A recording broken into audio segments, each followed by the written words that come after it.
بسم اللہ الرحمن الرحیم۔ وشروہ بثمن بخس دراہم معدودہ،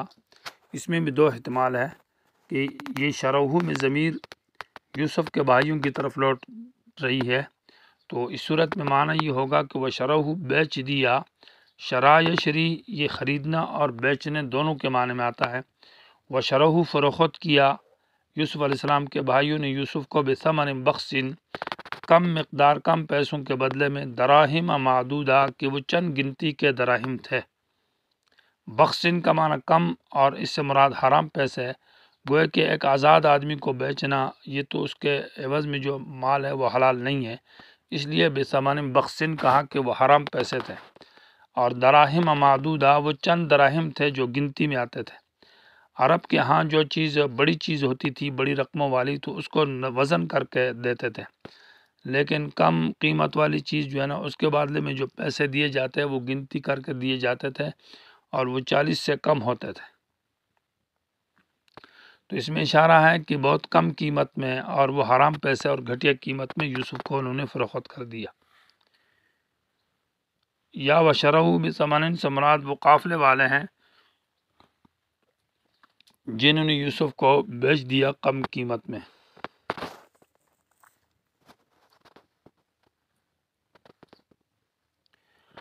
اور تفسیر قرطبی رحمہ اللہ نے لکھا ہے کہ یہ تقریباً 20 روپے تھے جو انہوں نے آپس میں 2 روپے کر کے تقسیم کر لیے، یا 40 تھے۔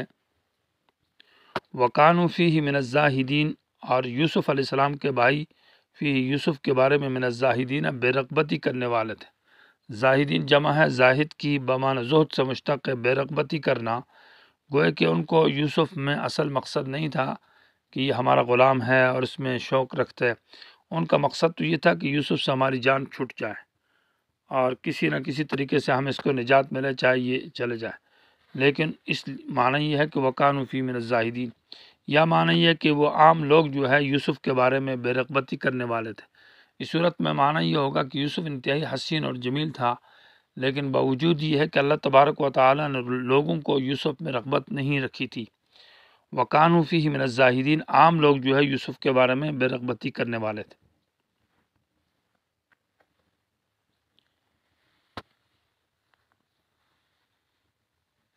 وقال الذي اشتراه من مصر لامرأته اکرمی مثواه عسى ان ينفعنا، یوسف علیہ السلام قافلے والوں پر بیچ دیا۔ قرآن نے یہاں واقعے کو اختصار کے ساتھ ذکر کیا ہے، کیونکہ ہر آدمی کو یہ بات سمجھ میں آ جاتی ہے کہ یوسف کے بھائیوں نے ان قافلے والوں پر بیچ دیا، اور پھر وہ منزلیں طے کرتا ہوا یہ قافلہ مصر پہنچا، اور مصر کی منڈی میں جا کر جب اس کی قیمت لگی تو قیمت اس کی بہت چڑھ بڑھ کر لگی۔ بعض حضرات نے اس کی قیمت جو لگی تو اس یوسف کے وزن کی جو سونا ہے اتنی قیمت اس کے ساتھ دی جائے، اور اسی کے برابر ریشم کے کپڑے بھی اتنے دیے جائیں، اور اتنا ہی اس کی مشک اس کے ساتھ جو ہے نا وزن کر کے اس کے ساتھ دی جائے۔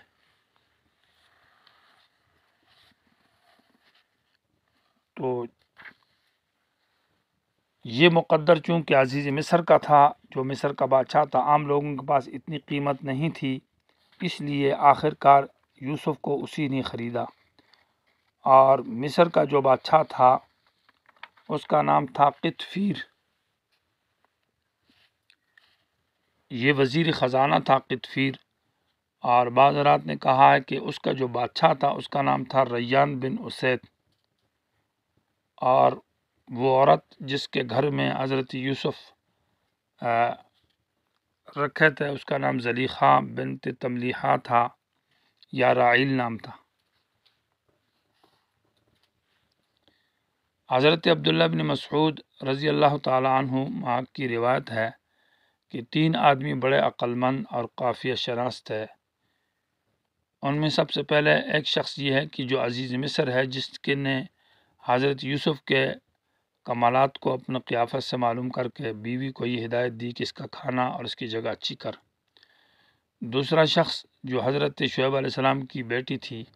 جس نے حضرت موسیٰ علیہ السلام کے بارے میں کہا یا ابت استاجرہ ان خیر من استاجرت القوی الامین، ابا جان کہ یہ اس کو مزدوری پر رکھ لو، یہ طاقتور بھی ہے اور امانت دار بھی ہے۔ اور تیسرا شخص صدیق اکبر رضی اللہ تعالیٰ عنہ ہے، جس نے حضرت فاروق اعظم کو خلافت کے لیے منتخب فرمایا۔ ابن کثیر۔ وقال الذی، اور کہا اس شخص نے، اشتراہ، جس نے خریدا اس یوسف کو، میں مصر، مانا من اہل مصر، وہ اہل مصر میں سے تھا، لامراتی، کس سے کہا، اپنی بیوی سے کہا، زلیخا بنت تملیخا جو تھی، اکرمی مثواہ، مثوا مانا یوسف کے رہائش اور ٹھکانے کی جگہ، اس کو اچھا کر، مانا اس کے ٹھہرنے کی جگہ کو خوب اس کا خیال اور اس کی عزت کرنا۔ عسیٰ ان ینفعنا، یقیناً یہ ہمیں فائدہ دے گا، او نتخذہ ولدا، یا ہم اس کو اپنا بیٹا بنا لیں گے، نائب بنا لیں گے۔ معلوم ہوتا ہے کہ اس کی عزیز مصر جو وزیر خزانہ تھا،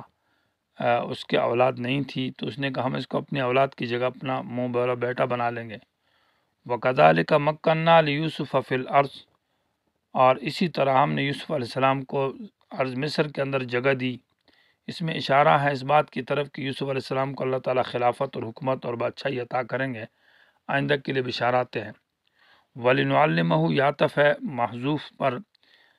مکنا لیوسف فی الارض، کہ ہم نے یوسف کو جگہ دی، لنکرمہ، تاکہ ہم اس کا اکرام کریں، ولنعلمہ، اور تاکہ ہم اس کو سکھائیں، من تعویل الاحادیث، خوابوں کی تعبیر کا علم، یا احادیث سے مراد احادیث الامم، انبیاء علیہ السلام کی جو احادیث ہے ان کی تحقیق اور خبر۔ واللہ غالب علی امرہ، اللہ تعالیٰ اپنے معاملے کے اوپر زور والا ہے اور غالب ہے۔ اللہ جو کچھ کرنا چاہتا ہے وہ کر سکتا ہے، مخلوق کچھ نہیں کر سکتی۔ ولیکن اکثر الناس لا یعلمون، لیکن اکثر لوگ سمجھتے نہیں، جانتے نہیں ہیں اللہ تعالیٰ کا کیا راز ہے کائنات میں۔ اللہ لوگ یوسف کو ختم کر دیا، اور یہ اتفاقی واقعات ہے، لیکن حقیقت اللہ ہی جانتا ہے کہ ایک مربوط اور مستحکم نظام کے محتاط یہ نظام چلتا ہے، اس کو وہی خالق کائنات جانتا ہے، لوگ اس کو نہیں سمجھتے۔